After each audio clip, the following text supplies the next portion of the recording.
Patay ang usa ka 40 anyos nga lalaki sa Valencia, Negros Oriental. Human po sila sa lolo sa iyang uyab. Sa irantang detalye sa report ni Alan Domingo.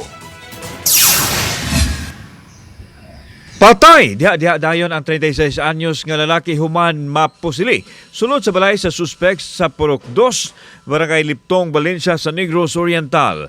Base sa investigasyon sa kapulisan, sa wa pa mahitabo ang insidente, misulod ang biktima sa kwarto sa iyang uyab nga apo sa 83 anyos nga suspect. Nakamata ang lulo og dinhi iyang naalaan nga kawatan ang lalaki. Mikuha kini sa armas og gipusil ang biktima. Wa mo luwat og pamahayag ang uyab sa biktima. Apan sa inisyal nga investigasyon sa kapulisan na sayran nga nag-message ang biktima nga makikita niya. Nag-istorya ang droha sa sala apan namugos matod pa ang biktima sa pagsulod sa kwarto. Nakuha sa soko sa crime scene ang usa ka caliber 22 nga armas. Sa iyang pagtuba kay base niya kawatan. Sumotong iyang pag-ingon ko no na punta na kinsa na niya. Ito bago natin pag-umangko na si Gapang daw. So which is na wala man siya kaila. Motong pagbarog sa biktima, abi niya gumikyas ba ang kawatan. Iya lang imposible. Wa tuguti ang GM Integrated News sa paryente sa suspect nga ma-interview siya nga napriso karon sa police detention cell tungod kay mitaas ang BP. Giandam na ang kasong murder o illegal possession of firearms batok sa Tiguang.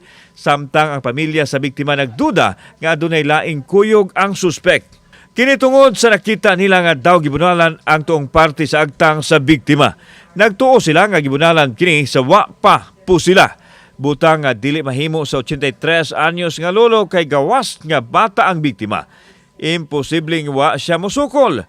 Tungod nini, nanawagan sila og mas lawom nga investigasyon og nanawagan sila og hustisya sa biktima. Ako di ko mo to mangawat ako magulang kay bisa pag kinsa diri pangutanos tibok barangay namo bisag mga opisyal kapitan namo wala ni kawat palangga tos tanan diri kana ilang kwentang kawat lahi pod kay wa pod gabangot og igsoon na poy mga butang dito nangaguba. Kaya ako gusto nga masulbad na mabistigar na siya unsay sala sa akong apo nga ilang gipatay.